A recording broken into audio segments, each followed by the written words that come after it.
Vamos a dialogar en este momento con el compañero Ismael Armando Manduley Paz, quien es el jefe del Departamento de Fiscalización de la Inspección Sanitaria Estatal. Buenas tardes. Buenas tardes a usted y a los amigos televidentes. Muchas gracias por estar con nosotros y sacar un tiempo de su agenda para compartir la información que tienen con toda la teleaudiencia de Telecristal. Bueno, ¿en qué consiste? Bueno, sería buena la pregunta inicial. ¿En qué consiste la Inspección Sanitaria Estatal? Bueno, la Inspección Sanitaria Estatal, su sigla ICE, que generalmente se manejan, es un cuerpo de inspección que está formado por profesionales de la salud como requisito indispensable. Tienen que ser licenciados en higiene y epidemiología o técnicos en el menor de los casos para poder identificar situaciones de riesgo a nivel social durante el desarrollo básicamente de actividades laborales que ponen en riesgo la salud de los seres humanos. Ustedes han tenido un amplio trabajo precisamente en esta tercera etapa de enfrentamiento a la COVID-19. Háblenos de las acciones que han realizado. Bueno, la Inspección Sanitaria Estatal hasta el corte de abril se habían aplicado 5.600 multas, de ellas 1.185 por el Decreto Ley 31. Recordar que el Decreto Ley 31 surge como consecuencia de la compleja situación que en el orden epidemiológico atraviesa el país y la necesidad de crear un instrumento que en el orden legal pues notificara, sancionara las actitudes infractoras. Bajo esos elementos, la Inspección Sanitaria Estatal también ha realizado 3.146 paralizaciones de actividades que se realizan en un ambiente de riesgo en el orden higiénico epidemiológico, y es necesario paralizar las actividades para ordenar el medio sanitariamente y eliminar o mitigar las situaciones de riesgo epidemiológico. ¿Cuáles son las principales deficiencias que se han detectado precisamente en la violación de las medidas higiénico-epidemiológicas que están diseñadas para esta etapa? Bueno, ahí, si usted me lo permite, quiero detenerme, porque ahí me gustaría ilustrar un poco sobre algunos elementos. Lo primero es el control del estado de salud de los trabajadores. Los eventos institucionales que se nos han venido manifestando que complican en grado extremo la situación, el control de la situación epidemiológica, la mayor parte de ellos han tenido como base un inadecuado control del estado de salud de los trabajadores.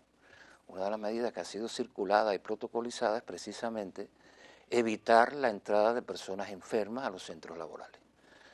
Nosotros hemos detectado todo un grupo de violaciones alrededor de eso. El control tiene que ser estricto. Cuando una persona entra y no se controla su estado de salud, estamos abriendo un abanico de posibilidades de que ocurra un evento institucional. Las características del agente causal de la enfermedad hacen que seamos muy rigurosos, tengamos que ser muy rigurosos en el control del estado de salud. Ese ha sido un elemento que se ha identificado muy frecuentemente, que no hay una evidencia por parte de las administraciones, porque es importante decir que la Inspección Sanitaria Estatal cubre todos los centros laborales, cualquiera que sean sus características y el servicio que preste y el nivel de subordinación. ¿Estatal o no estatal? Del sector privado o el sector estatal. Y entonces, en ese sentido hemos detectado muchas violaciones que han traído como consecuencia eventos institucionales, que después, como decía, complican el control porque es un abanico que se abre e impacta en la comunidad. En un centro de trabajo aquí, ustedes coinciden en tiempo, en espacio y lugar y tiempo, un grupo importante de personas de diferentes partes de la ciudad de Holguín, y es necesario establecer un control sobre esa persona, que esa persona cuando entre a su centro de trabajo haya declarado primero su estado de salud libre de síntomas y signos asociados a COVID, y que lo firme esa declaración obligatoria del estado de salud para poder entrar a prestar sus servicios, realizar su actividad laboral. Y después es necesario, disculpe, que durante la jornada laboral, de 1, 2 o 3 veces al día, de acuerdo al tiempo que estén, si prestan servicio nocturno, se haga una pesquisa laboral y administrativa interna, con evidencia documental también, del estado de salud de los trabajadores. Es un tema que hemos detectado con mucha frecuencia y que nos ha dificultado en grado extremo el control de la epidemia. También está el tema de la política de desinfección que ha sido protocolizada por las autoridades de salud. Y esto, cuando hablo de protocolo, tenemos que tener esa cultura protocolar. Es decir, lo que se protocoliza ha tenido un estudio previo. En el caso de las concentraciones que se han protocolizado por las autoridades sanitarias, 0,1, desinfección de manos, 0,5, desinfección de superficie, ha tenido un estudio previo. Es decir, esa formulación, esa concentración ha tenido un estudio con el impacto sobre el agente causal de la enfermedad. Por tanto, hay que pegarse. Ya sabemos que con esa concentración mitigamos la acción, la capacidad infecciosa de la gente.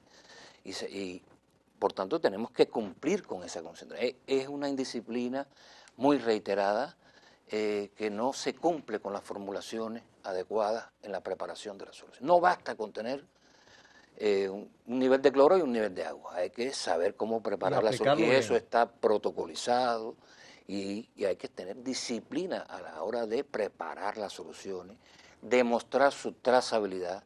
¿Por qué hablo de esto? Porque una solución acuosa a base de hipoclorito de sodio tiene 12 horas de actividad probada, que es la fecha de vencimiento. Usted tiene que utilizar las 12 horas.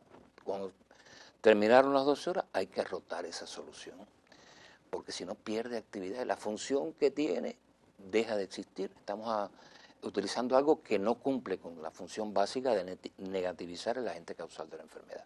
La solución 0,5, igual que la desinfección de superficie, hay que hacerla funcional, demostrar funcionabilidad. Hay personas que tienen los frascos de soluciones que en este momento en que estamos, esos frascos de soluciones son el fusil que tenemos. Estamos en guerra con un agente causal que pretende causarnos, y nos ha causado de hecho serios problemas de salud. Y bajo esos elementos hay que explotar toda esa posibilidad. Sería inadmisible que nosotros, en una situación de riesgo, con amenaza para la vida, las armas que tengamos no las utilicemos correctamente. Es como un suicidio. Entonces, crear un ambiente de seguridad epidemiológica hay que tener en cuenta muchos elementos. Entre ellos juega un papel importante las soluciones desinfectantes. Esas soluciones desinfectantes tienen sus formulaciones, tienen sus concentraciones, como dije, y tienen que ser preparadas adecuadamente. Eso es un elemento. El distanciamiento físico ha sido otro problema. Las administraciones tienen que explotar más el trabajo a distancia.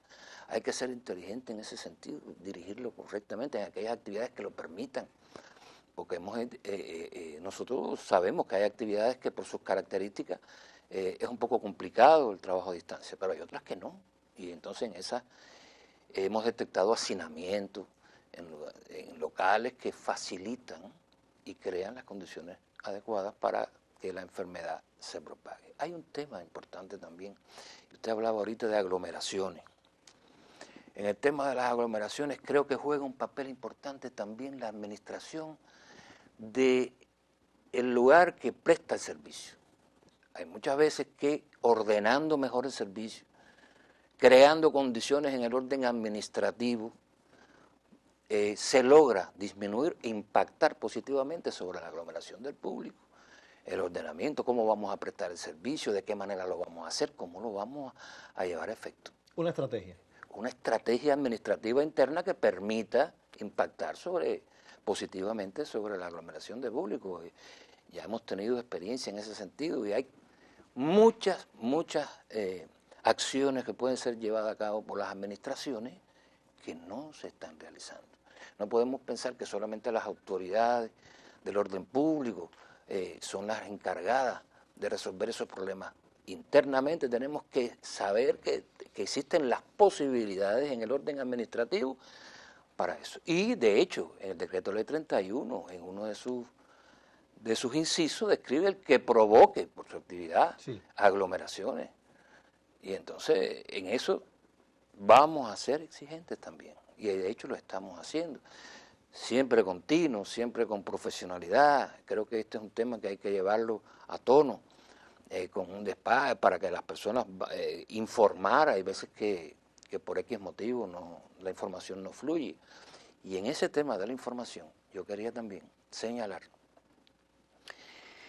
que existen planes de enfrentamiento, todos los organismos de la Administración Central del Estado tienen planes de enfrentamiento a COVID. Esos planes de enfrentamiento en muchos lugares que vamos no están, no han llegado.